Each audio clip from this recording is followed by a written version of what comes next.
Hello students, welcome back. Let's continue with coordinate geometry, straight line. Straight line में काफ़ी सारी चीज़ें हो गई हैं.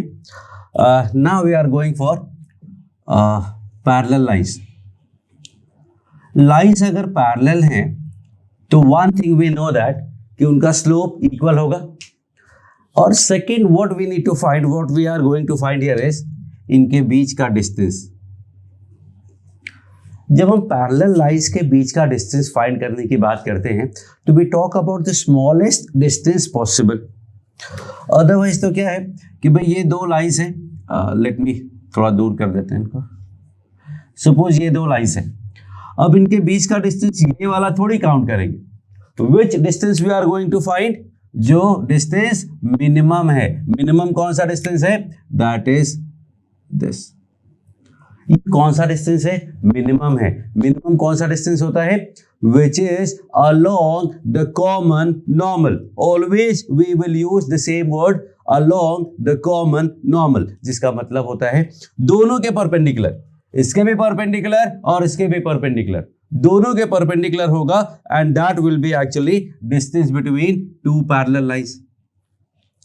अब डिस्टेंस बिटवीन पैरेलल लाइंस अगर फाइंड करना है, let me take an example.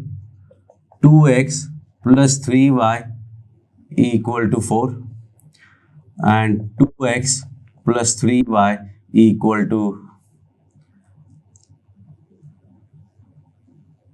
8.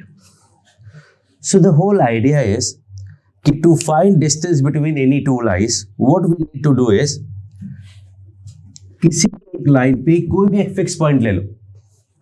Suppose यहां एक पॉइंट लेना है फर्स्ट वाले लाइन पे.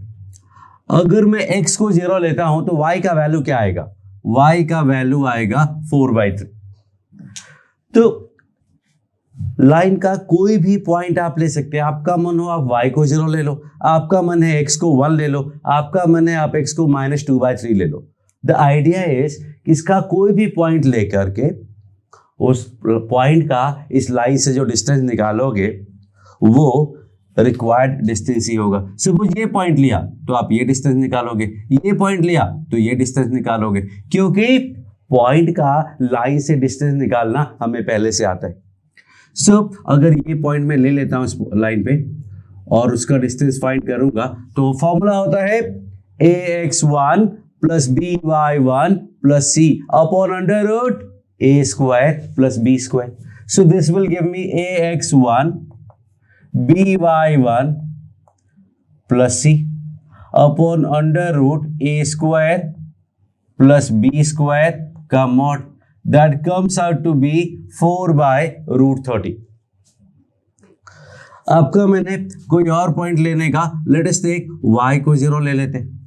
y को 0 लेंगे तो क्या मिलेगा? x का वैल्यू 2. देखो ये अच्छा पॉइंट है. अब अगर डिस्टेंस निकालेंगे तो क्या मिलेगा?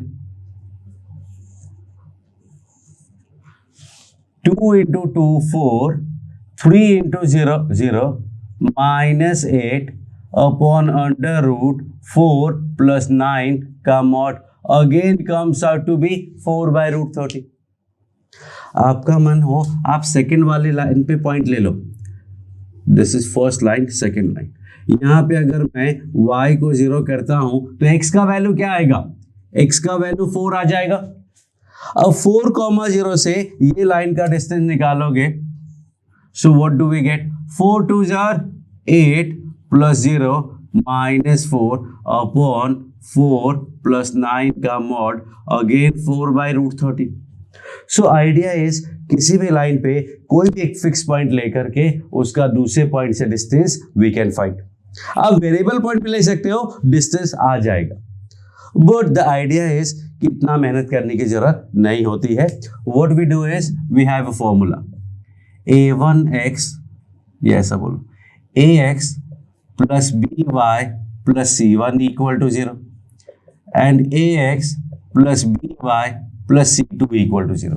These are the two parallel lines. You know that कि पैरेलल के पार्ट तो सेम होगा. सेम होने के साथ साथ प्रोपोर्शनल भी हो सकता है. अब एग्जांपल दूंगा मैं आपको. So these are the two lines. Make sure ये दोनों पार्ट बिल्कुल सेम टू सेम है तो ही ये फॉर्मूला यूज होगा.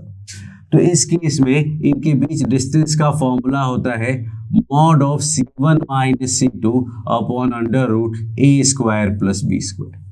That is the formula for distance between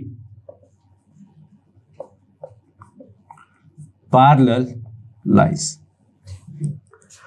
अब जैसे यही क्वेश्चन है, यही क्वेश्चन में अगर मैं यूज करता हूं तो c1 माइनस c2 का mod will be 4 upon under root 2 का स्क्वायर 3 का square that is 4 by root 30. Simple. So the idea है कि क्वेश्चंस कैसे पूछे जाएंगे. 2x plus 3y equal to 1, 4x plus 6y equal to -5. Find the distance. So usually क्या करते हैं हम, थोड़ा जल्दी में होते हैं और जल्दी में we make a mistake. What mistake do we make? Find करो जरा answer. Find the distance between these two lines. और जल्दी में हम क्या करते हैं, c1 minus c2 upon under root a square plus b square 6 by root 30 which is actually wrong. Somebody say c1 minus c2 upon under root 16 plus 36. Again this is wrong because the whole idea was कि x और y वाले term दोनों equation में same होने चाहिए. तो अगर दोनों इक्वेशन में सेम रखना है तो फिर यहां तो सेम नहीं है. एक सेकेंड, ये लाइन्स अगर सेम नहीं है तो पैरेलल हुए क्या? Yes they are parallel because a1 by a2 equal to b1 by b2. a1 by a2 equal to b1 by b2 याद है, पैरेलल होने का कंडीशन था. एक और कंडीशन था m1 equal to m2. पहले लाइन का स्लोप क्या है? -2/3. सेकंड का स्लोप क्या है? अगेन -2/3. 2 कैंसिल हो जाएगा. तो दोनों का स्लोप सेम है.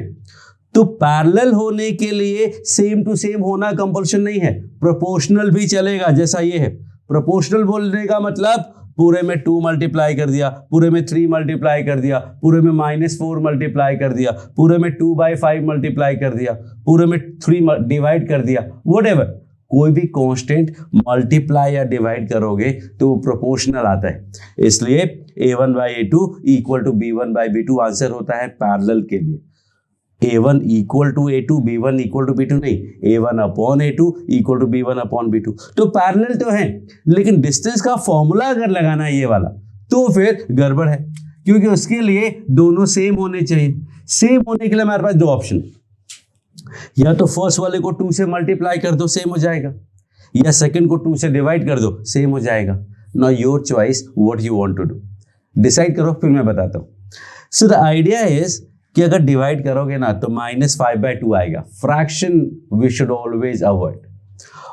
तो फिर मल्टीप्लाई कर लेते हैं. So that will be 4x plus 6y equal to 2 and 4x plus 6y equal to -5. अब दोनों a और b सेम हो गए, तो now we can use the formula c1 minus c2 का mod upon under root 16 plus 36 that is 7 by root 52 that is 2 root 30. अगर आप 2 divide करके भी करोगे प्रॉब्लम नहीं है, बस फ्रैक्शन आएगा which I want to avoid. आपका पता नहीं, तो अवॉइड करेंगे तो अच्छा रहेगा. So this is your answer. और आज तक जितने भी क्वेश्चंस पूछे गए हैं पैरेलल के, हमेशा ये दोनों प्रोपोर्शनल रहे हैं. कभी भी ऐसा सेम टू सेम इक्वेशन तो आज तक दिया ही नहीं, क्योंकि सेम टू सेम देने का मतलब तो एवरीबॉडी नोज दिस फॉर्मूला, कोई भी सॉल्व कर लेगा. गलती तो होने के चांस ही नहीं है. हाँ, ऐसे देने में चांसेस होते हैं और काफी लोग इसमें मिस्टेक्स करते हैं. तो you have to avoid this. और इसको अवॉइड करने के लिए आई हैव वन तरीका, वो ये कि आप ये फॉर्मूला यूज करो ही मत, आप ये मेथड यूज करो ना. क्या प्रॉब्लम है? कैसे? चलो इसका कोई पॉइंट लेते हैं. क्या होगा पॉइंट? x को 0 लिया तो y का वैल्यू 1/3 आ गया, और उसका इससे डिस्टेंस निकाल देते हैं. तो d comes out to be ax1 plus by1 plus c upon under root a square plus b square का मॉड, दैट इज 7 by 52 का रूट मतलब 2√13, देखो सेम है. कोई point, any point you can take on this line. Let me take one more point. Point में लेता हूं 2, -1. देखो 2 2 जा 4 -3 is 1. इट्स नॉट इंपॉर्टेंट कि आप हमेशा जीरो वाला ही लो, कोई भी point, any point will do. 2, -1 ले लिया. 2, -1 का डिस्टेंस क्या आएगा ये लाइन का? 4 2 जार 8 -6 +5 अपॉन √16 + 36 का मॉड, दैट इज 7/2√30. और तो और वेरिएबल पॉइंट ले लो. वेरिएबल पॉइंट लेने का मतलब, लेट्स टेक x को मैंने मान लिया अल्फा. बोलो y का वैल्यू क्या मिलेगा? अल्फा बीटा लेने में तो फिर 2 वेरिएबल हो जाएंगे, 2 वेरिएबल आएंगे, 2 इक्वेशन बनाने पड़ेंगे. Not a good idea. x को अल्फा लिया, y का वैल्यू आएगा 1 - 2 अल्फा बाई 3. ये समझ लो. Very nice way of taking points on the line. Line पे जब भी पॉइंट लेना हो वेरिएबल, तो अल्फा बीटा लेते हैं आप लोग, उससे वेरिएबल बढ़ जाते हैं. Not a good idea. So what we do is we minimize the use of variable. अब डिस्टेंस निकालते हैं सेकेंड वाले लाइन से. What do I get? 4x is 4 alpha. 6y, इसमें 6 मल्टीप्लाई करोगे तो 2 × 1 - 2 अल्फा आएगा, +5 अपॉन √16 + 36 का मॉड. ना 4 अल्फा और -4 alpha cancel, 2 + 5 that is 7/2√30. So any point will do. इसमें क्या है, गलती नहीं होगी बिकॉज ऑफ दिस, क्योंकि mostly everybody do it like C1 - C2 upon √a² + b². लेकिन वो गलती हो जाएगी बिकॉज प्रैक्टिस आपको इसका है और इक्वेशन आएगा ऐसा. So if you are sure कि गलती नहीं होगी तो this is formula for you. और अगर हो सकती है गलती, I prefer to use this method. So बिल्कुल सिंपल है. x को 0 ले लिया या y को 0 ले लिया, डिस्टेंस निकाला, उतना ही टाइम लगने वाला है. Not going to be a lot of time. So the idea is कि पैरेलल लाइंस के बीच का distance is C1 - C2 upon √a² + b² if उनका x और y वाले टर्म्स ऊपर नीचे दोनों सेम है. So that is your distance between parallel lines. Thank you.